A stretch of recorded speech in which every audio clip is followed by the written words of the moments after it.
ओम शांति। 3 नवंबर 2024 के भाई दूज के शुभ दिन पर बाप दादा हमें अव्यक्त मुरली 25 अक्टूबर 2002 की रिवाइज करा रहे हैं, जिसमें भाई भाई की दृष्टि पक्की कराते हुए पवित्रता की स्मृति दिला रहे हैं। बाबा हमारी आदि अनादि स्वरूप की पवित्रता और ब्राह्मण स्वरूप की पवित्रता की, फिर पवित्रता का अर्थ बताते हुए पवित्रता का महत्व पक्का कराते हुए बाबा हमें अंडरलाइन कराते ऐसे पवित्र जीवन के लिए, क्योंकि यही पवित्रता ब्राह्मण जीवन की पर्सनैलिटी है। तो चलते हैं पवित्र बनने की यात्रा पर और सुनते हैं बाप दादा की वाणी। मुरली का टाइटल है ब्राह्मण जीवन का आधार, प्योरिटी की रॉयल्टी। आज स्नेह का सागर अपने स्नेही बच्चों को देख रहे हैं। चारों ओर के स्नेही बच्चे रूहानी सूक्ष्म डोरी में बंधे हुए अपने स्वीट होम में पहुंच गए हैं। और स्वीट होम कौन सा है? मधुबन है। फिर बाबा कहते जैसे बच्चे स्नेह से खींचकर पहुंच गए हैं, वैसे बाप भी बच्चों के स्नेह की डोर में बंधा हुआ बच्चों के सम्मुख पहुंच गए हैं। बाप दादा देख रहे हैं कि चारों ओर के बच्चे भी दूर बैठे भी स्नेह में समाये हुए हैं। सम्मुख के बच्चों को भी देख रहे हैं और दूर बैठे हुए बच्चों को भी देख देख हर्षित हो रहे हैं। ये रूहानी अविनाशी स्नेह, परमात्मा स्नेह, आत्मिक स्नेह सारे कल्प में अभी अनुभव कर रहे हो। तो महत्व बता रहे हैं बाबा ऐसे स्नेह का। और फिर बाबा क्या देखते? बाप दादा हर एक बच्चे की पवित्रता की रॉयल्टी देख रहे हैं। ब्राह्मण जीवन की रॉयल्टी है ही प्योरिटी। तो हर एक बच्चे के सिर पर रूहानी रॉयल्टी की निशानी, प्योरिटी की लाइट का ताज देख रहे हैं और पूछ रहे हैं बाबा आप सभी भी अपने प्योरिटी का ताज, रूहानी रॉयल्टी का ताज देख रहे हो? तो हम सभी देखें अपने पवित्रता का लाइट का ताज और पूछ रहे हैं बाबा पीछे वाले भी देख रहे हो? कितनी शोभनिक ताजधारी सभा है ना पांडव? ताज चमक रहा है ना? तो देखे हम चमकते हुए ताज को। ऐसी सभा देख रहे हो ना? कुमारियां, ताजधारी कुमारियां हो ना? बाप दादा देख रहे हैं कि बच्चों की रॉयल फैमिली कितनी श्रेष्ठ है। अपने अनादि रॉयल्टी को याद करो। जब आप आत्माएं परम धाम में भी रहती हो तो आत्मा रूप में भी आपकी रूहानी रॉयल्टी विशेष है। तो बुद्धि के तीसरे नेत्र से हम पहुंच जाए परम धाम में और देखें सर्व आत्माएं भी लाइट रूप में है, लेकिन आपकी चमक सर्व आत्माओं में श्रेष्ठ है। पूछ रहे हैं बाबा याद आ रहा है परम धाम? तो हम सभी कहें जी बाबा। अनादि काल से आपकी झलक फलक न्यारी है। जैसे आकाश में देखा होगा सितारे सभी चमकते हैं, सब लाइट भी है, लेकिन सर्व सितारों में कोई विशेष सितारों की चमक न्यारी और प्यारी होती है। ऐसे ही सर्व आत्माओं के बीच आप आत्माओं की चमक, रूहानी रॉयल्टी, प्योरिटी की चमक न्यारी है। याद आ रहा है ना? तो पूछ रहे हैं बाबा जी बाबा। फिर आदिकाल में आओ तो पहुंच जाए हम सतयुग में। आदिकाल को याद करो तो आदिकाल में भी देवता स्वरूप में रूहानी रॉयल्टी की पर्सनैलिटी कितनी विशेष रही। सारे कल्प में देवताई स्वरूप की रॉयल्टी और किसी की रही है? पूछ रहे हैं बाबा। रूहानी रॉयल्टी, प्योरिटी की पर्सनैलिटी याद है ना? पांडवों को भी याद है? याद आ गया जी बाबा। फिर मध्यकाल में आओ तो मध्यकाल द्वापर से लेकर आपके जो पूज्य चित्र बनाते हैं, उन चित्रों की रॉयल्टी और पूजा की रॉयल्टी द्वापर से अभी तक किसी चित्र की है? पूछते हैं बाबा। चित्र तो बहुतों के हैं, लेकिन ऐसे विधि पूर्वक पूजा और किसी आत्मा की है? चाहे धर्म पिताएं हैं, चाहे नेताएं हैं, चाहे अभिनेताएं हैं, चित्र तो सबके बनते, लेकिन चित्रों की रॉयल्टी और पूजा की रॉयल्टी किसी की देखी है? डबल फॉरेनर्स ने अपनी पूजा देखी है? तो नशा भी चढ़ा रहे हैं बाबा, स्मृति भी दिला रहे हैं, एहसास भी करा रहे हैं। तो पूछ रहे हैं बाबा, आप लोगों ने देखी है या सिर्फ सुना है? ऐसे विधि पूर्वक पूजा और चित्रों की चमक, रूहानियत और किसकी भी नहीं हुई है, न होगी। क्यों? प्योरिटी की रॉयल्टी है, प्योरिटी की पर्सनैलिटी है। अच्छा, देख लिया अपनी पूजा? पूछ रहे हैं बाबा। नहीं देखी हो तो देख लेना। तो मंदिरों में हम जाकर देखें कि किस प्रकार से पूजा होती है। और बाबा कहते, अभी लास्ट में संगम युग पर आओ। तो संगम पर भी सारे विश्व के अंदर प्योरिटी की रॉयल्टी ब्राह्मण जीवन का आधार है। प्योरिटी नहीं तो प्रभु प्यार का अनुभव भी नहीं। अंडरलाइन करें हम। फिर और पवित्रता का महत्व क्या है? सर्व परमात्मा प्राप्तियों का अनुभव नहीं। तो ऐसे हम चेक करें अपनी प्योरिटी की रॉयल्टी को। और बाबा कहते, ब्राह्मण जीवन की पर्सनैलिटी प्योरिटी है और प्योरिटी ही रूहानी रॉयल्टी है। तो आदि अनादि, आदि मध्य और अंत, सारे कल्प में यह रूहानी रॉयल्टी चलती रही है।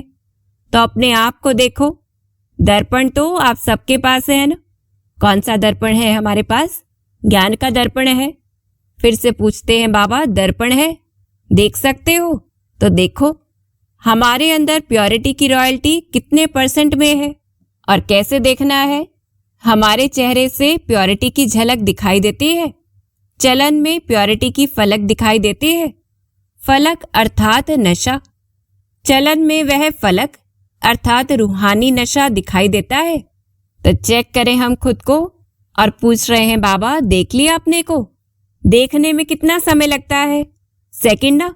तो सभी ने देखा अपने को? जी बाबा, हम सभी ने देखा।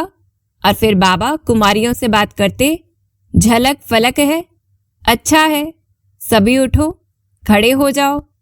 कुमारियां लाल पट्टा लगाकर बैठी हैं जिस पर लिखा है एक व्रता। सुंदर लगता है ना? एक व्रता का अर्थ ही है प्योरिटी की रॉयल्टी, अर्थात एक के व्रत में रहेंगे। इस प्रकार से बाबा कहते, तो एक व्रता का पाठ पक्का कर लिया है, वहां जाकर कच्चा नहीं कर लेना। और कुमार ग्रुप उठो। कुमारों का ग्रुप भी अच्छा है। कुमारों ने दिल में प्रतिज्ञा का पट्टा बांध लिया है।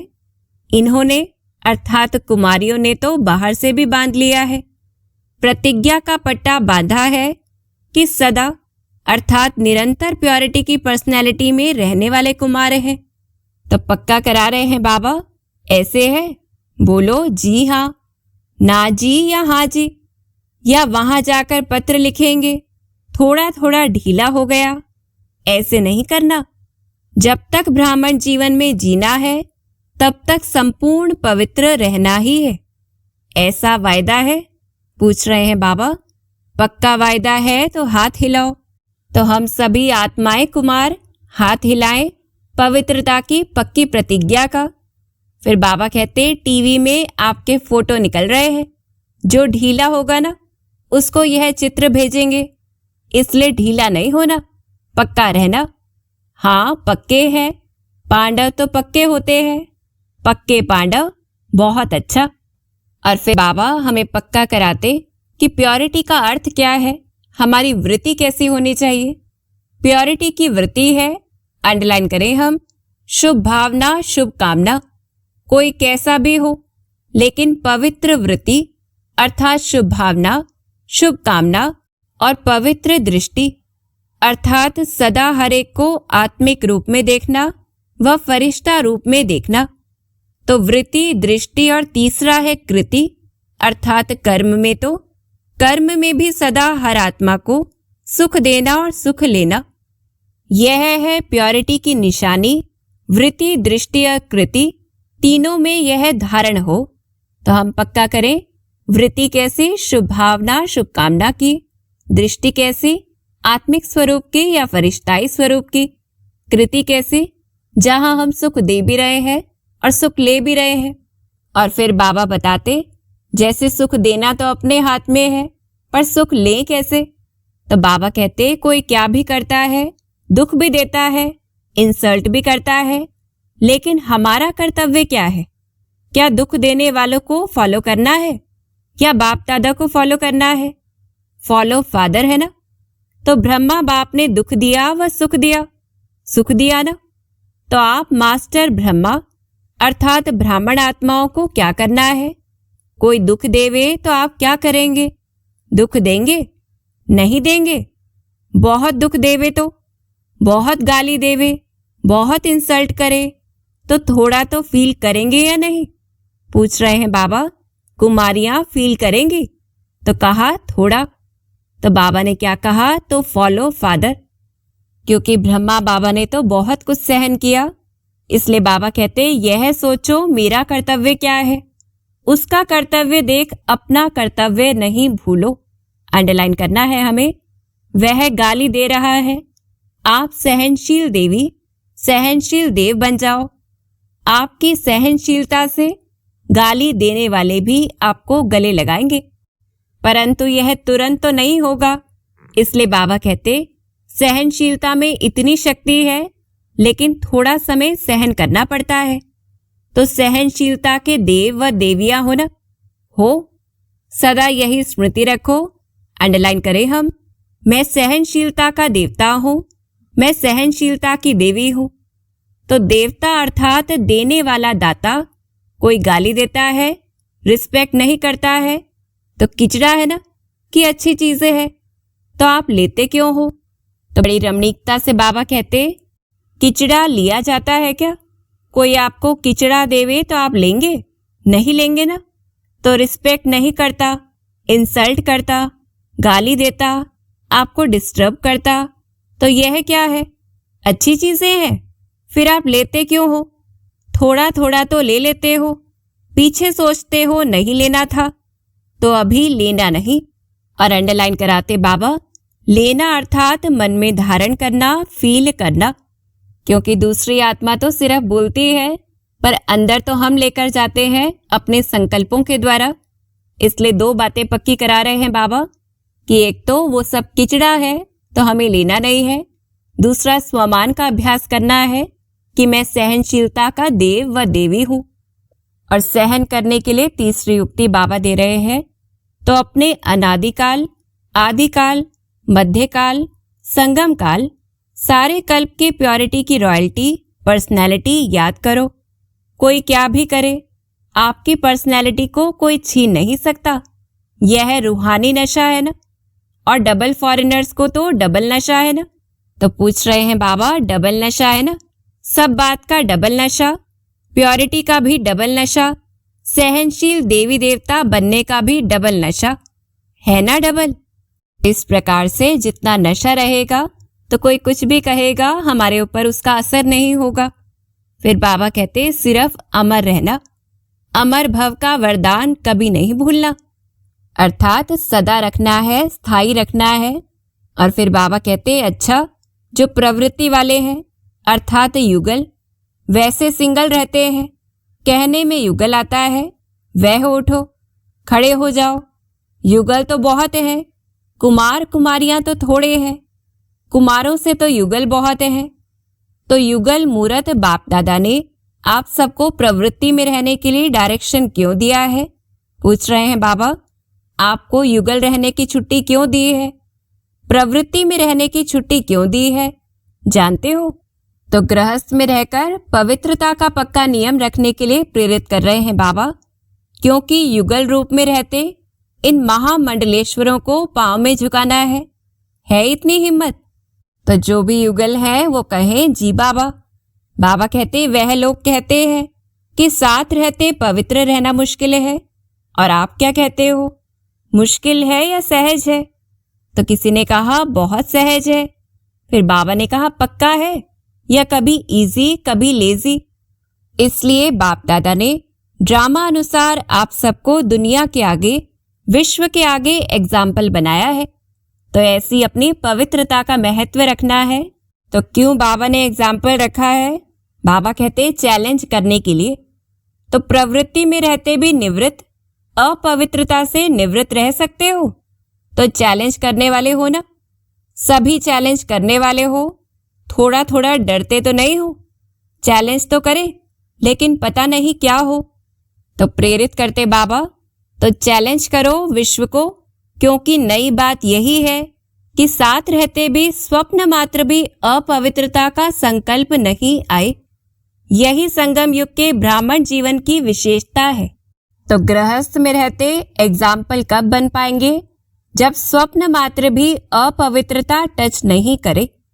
ऐसे बाबा कहते, तो ऐसे विश्व के शोकेस में आप एग्जाम्पल हो, सैंपल कहो, एग्जाम्पल कहो।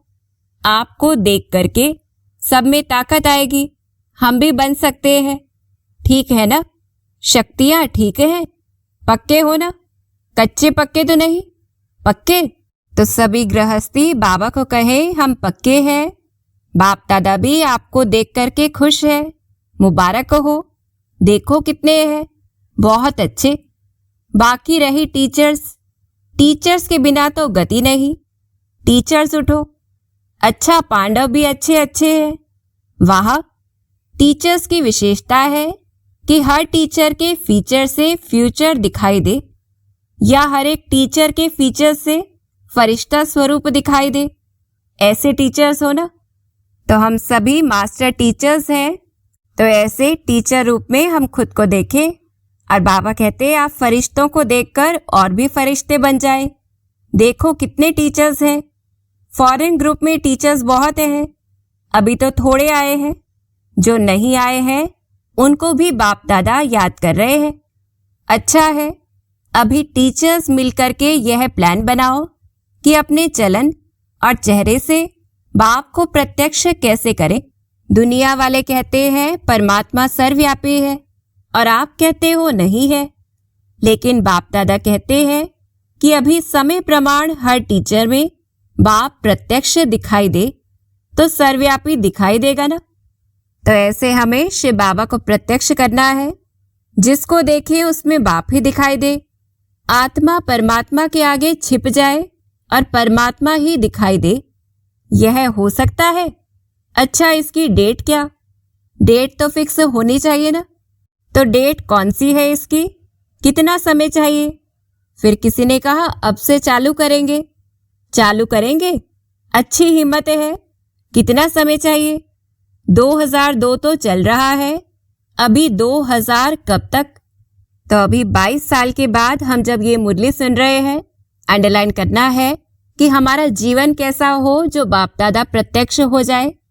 तो टीचर्स को यही अटेंशन रखना है कि बस अभी बाप के अंदर मैं समाई हुई दिखाई दूं, मेरे द्वारा बाप दिखाई दे। प्लान बनाएंगे ना। डबल विदेशी मीटिंग करने में तो होशियार हैं। अभी यह मीटिंग करना, इस मीटिंग के बिना जाना नहीं कि कैसे हम एक एक से बाप दिखाई दे। अभी ब्रह्मा कुमारियां दिखाई देती हैं। ब्रह्मा कुमारियां बहुत अच्छी हैं, लेकिन इनका बाबा कितना अच्छा है वह देखे। और जब बाबा प्रत्यक्ष होगा तो बाबा कहते तभी तो विश्व परिवर्तन होगा ना। तो डबल विदेशी इस प्लान को प्रैक्टिकल शुरू करेंगे ना। करेंगे? पक्का? अच्छा, तो आपकी दादी है ना, उसकी आशा पूर्ण हो जाएगी। ठीक है ना? अच्छा, तो यज्ञ में विशेष दादी प्रकाशमणि जी और दादी जानकी जी वे निमित्त रहे फॉरेन की सेवा को आगे बढ़ाने के लिए। इसलिए बाबा कहते देखो डबल विदेशी कितने सेवाधारी हो, आपके कारण सबको याद प्यार मिल रहा है। बाप दादा को भी डबल विदेशियों से ज्यादा तो नहीं कहेंगे, लेकिन स्पेशल प्यार है। क्यों प्यारे है? क्योंकि डबल विदेशी आत्माएं जो सेवा के निमित्त बन गए हैं, वह विश्व के कोने कोने में बाप का संदेश पहुंचाने के निमित्त बने हुए हैं। तो प्रेरित करते बाबा, नहीं तो विदेश की आत्माएं चारों ओर की प्यासी रह जाती। अभी बाप को उल्हाना तो नहीं मिलेगा ना कि भारत में आए, विदेश में क्यों नहीं संदेश दिया। तो बाप का उल्हाना पूरा करने के निमित्त बने हो। और जनक को तो उमंग बहुत है, कोई देश रह नहीं जावे। तो दादी जानकी जी को ऐसा उमंग रहता था। बाबा कहते अच्छा है, बाप का उल्हाना तो पूरा करेंगे ना। लेकिन आप दादी जानकी जी के लिए कहते साथियों को थकाती बहुत हो। थकाती है ना। और फिर जयंती दीदी से पूछ रहे हैं, जयंती थकाती नहीं है? लेकिन इस थकावट में भी मौज समाई हुई होती है। पहले लगता है कि यह बार बार क्या है, लेकिन जब भाषण करके दुआएं ले आते हैं ना, तो चेहरा बदल जाता है। अच्छा है, दोनों दादियों में उमंग उत्साह बढ़ाने की विशेषता है। तो ऐसे हमें सीखना है। और बाबा कहते यह शांत करके बैठ नहीं सकते। और पूछ रहे हैं बाबा, सेवा भी रही हुई तो है ना?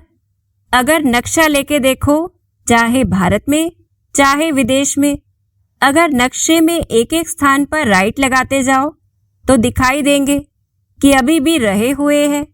इसलिए बाप दादा खुश भी होते हैं और कहते भी हैं, ज्यादा नहीं थकाओ, आप सब सेवा में खुश हो ना।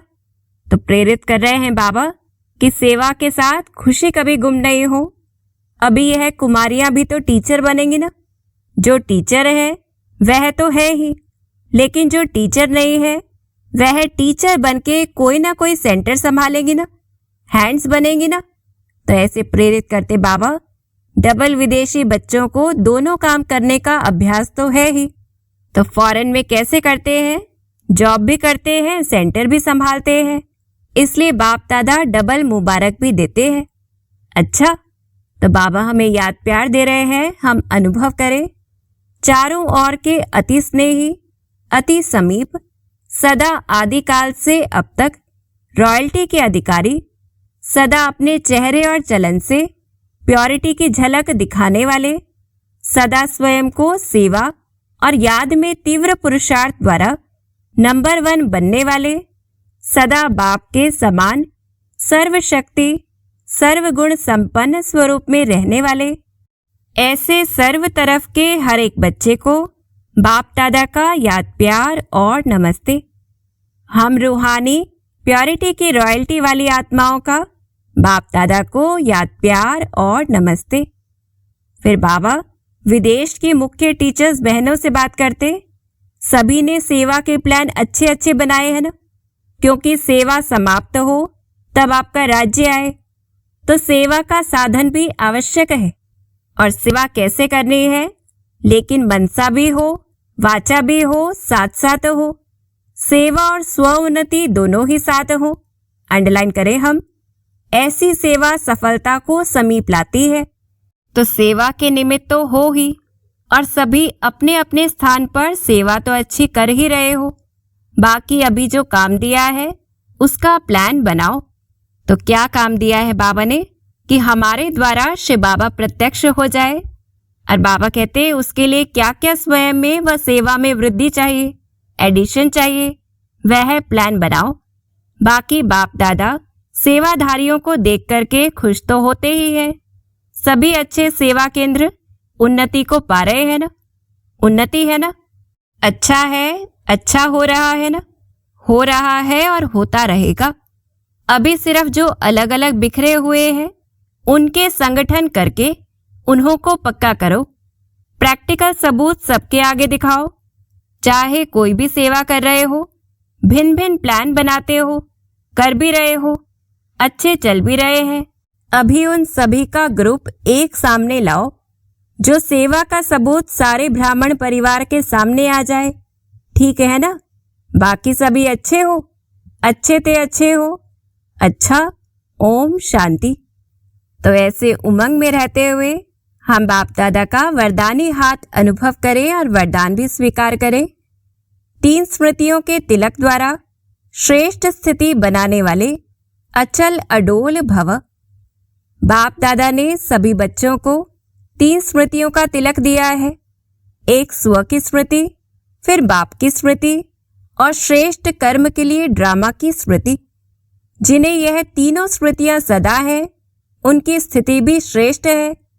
आत्मा की स्मृति के साथ बाप की स्मृति और बाप के साथ ड्रामा की स्मृति अति आवश्यक है, क्योंकि कर्म में अगर ड्रामा का ज्ञान है तो नीचे ऊपर नहीं होंगे। तो ऐसे तीनों स्मृतियों को इमर्ज रखते हुए बाबा कहते हैं जो भी भिन्न भिन्न परिस्थितियां आती है उसमें अचल अडोल रहेंगे। फिर स्लोगन है, दृष्टि को अलौकिक, मन को शीतल और बुद्धि को रहमदिल बनाओ। तो ऐसे स्वयं का अलौकिक श्रृंगार करना है और बाप को प्रत्यक्ष करना है। अच्छा, ओम शांति।